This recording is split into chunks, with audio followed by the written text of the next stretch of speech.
नमस्कार, मैं हूं विवेक वर्मा और आप देख रहे हैं उदय प्रभात न्यूज का विशेष कार्यक्रम 8 PM डिकोड। आज हम बात करेंगे भारत के इतिहास के उस दर्दनाक अध्याय की जिसने अंग्रेजी शासन की क्रूरता को पूरी दुनिया के सामने उजागर कर दिया था।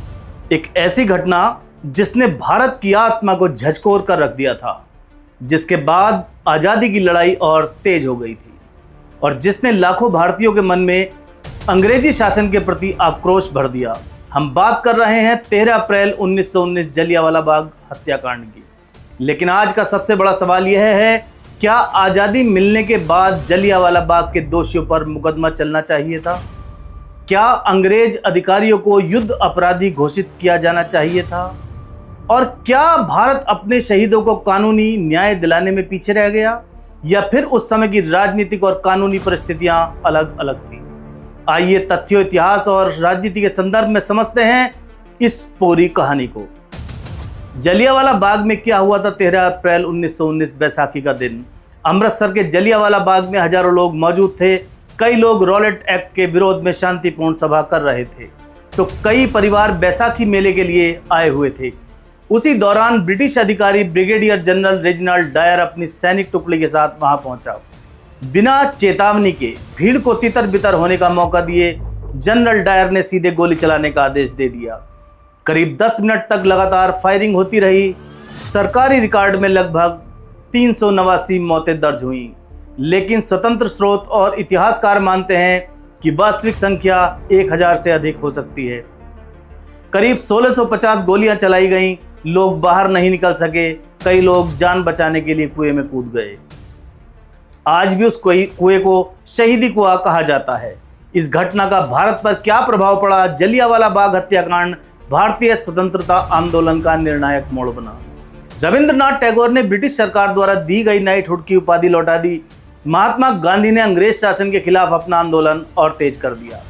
पूरे देश में अंग्रेजों के खिलाफ गुस्सा फैल गया। यह घटना भारतीयों के मन में यह स्पष्ट कर चुकी थी कि अंग्रेजी शासन भारतीयों को बराबरी का नागरिक नहीं बल्कि गुलाम समझता है।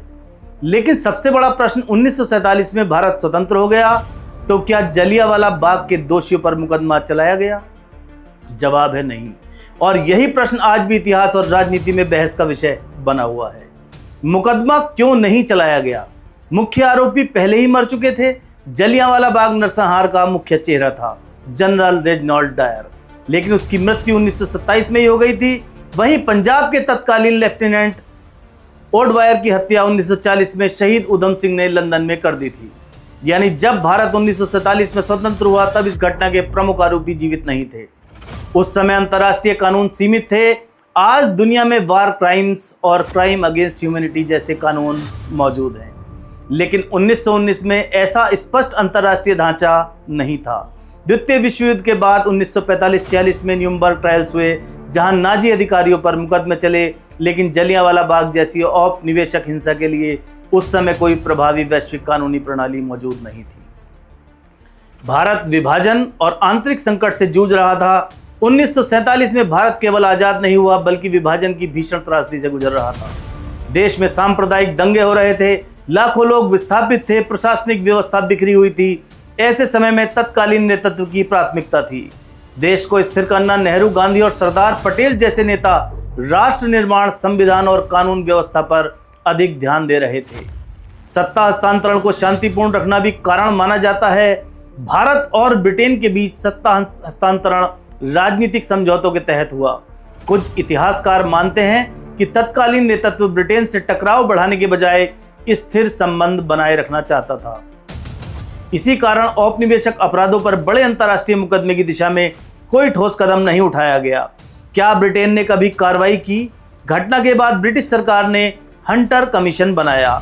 आयोग ने डायर की कार्रवाई की आलोचना की, लेकिन डायर पर कोई आपराधिक मुकदमा नहीं चला। उसे केवल पद छोड़ना पड़ा। ब्रिटेन में कई लोगों ने डायर को हीरो तक कहा। उसके समर्थन में धन जुटाया गया। यही कारण है कि भारत में यह भावना और गहरी हो गई कि अंग्रेजों ने कभी वास्तविक न्याय नहीं दिया। क्या मुकदमा चलना चाहिए था? यहीं से शुरू होती है सबसे बड़ी बहस। मुकदमे के पक्ष में तर्क, औपनिवेशिक अत्याचार के लिए जवाबदेही तय होती।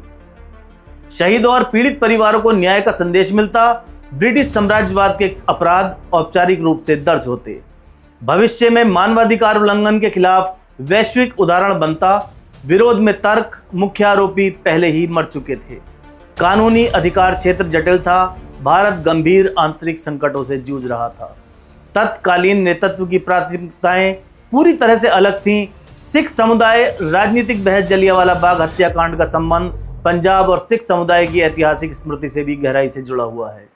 कुछ राजनीतिक आलोचकों का आरोप रहा है कि स्वतंत्रता के बाद विभिन्न सरकारों, विशेषकर कांग्रेस ने सिख समुदाय की भावना को हमेशा पर्याप्त महत्व नहीं दिया।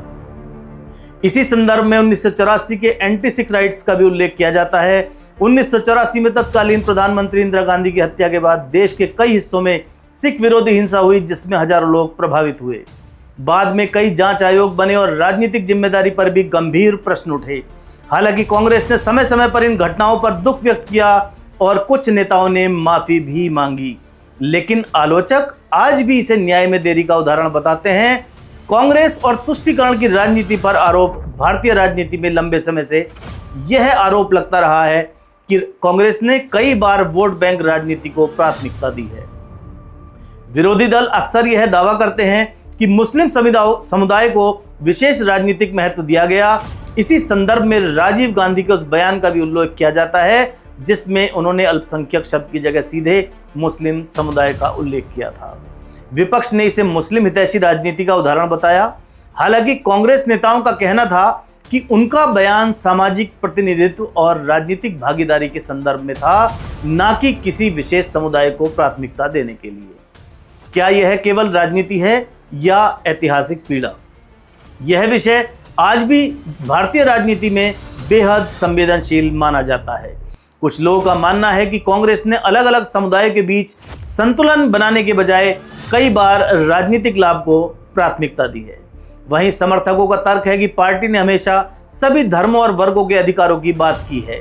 लेकिन सवाल आज भी वही कायम है, क्या जलियांवाला बाग जैसे औपनिवेशिक अपराधों पर भारत को कठोर रुख अपनाना चाहिए था? क्या औपनिवेशिक अत्याचारों की अंतर्राष्ट्रीय जवाबदेही तय होनी चाहिए थी? और क्या इतिहास के घाव आज भी राजनीति को प्रभावित कर रहे हैं? निष्कर्ष, जलियांवाला बाग केवल एक हत्याकांड नहीं था, वह भारत की राष्ट्रीय चेतना पर हमला था। वह वो दिन था जब अंग्रेजी शासन की क्रूरता पूरी तरह उजागर हुई थी। आजादी के बाद मुकदमा क्यों नहीं चला, इसके पीछे कानूनी, राजनीतिक और ऐतिहासिक कारण जरूर थे। लेकिन यह सवाल आज भी जीवित है कि क्या न्याय केवल अदालतों से मिलता है या इतिहास भी अपराधियों का फैसला करता है? दोस्तों, आज के लिए इतना ही। कल रात ठीक 8 बजे आपसे फिर रूबरू होंगे। जब तक के लिए आप हमारे साथ जुड़े रहें। जय हिंद, जय उत्तराखंड।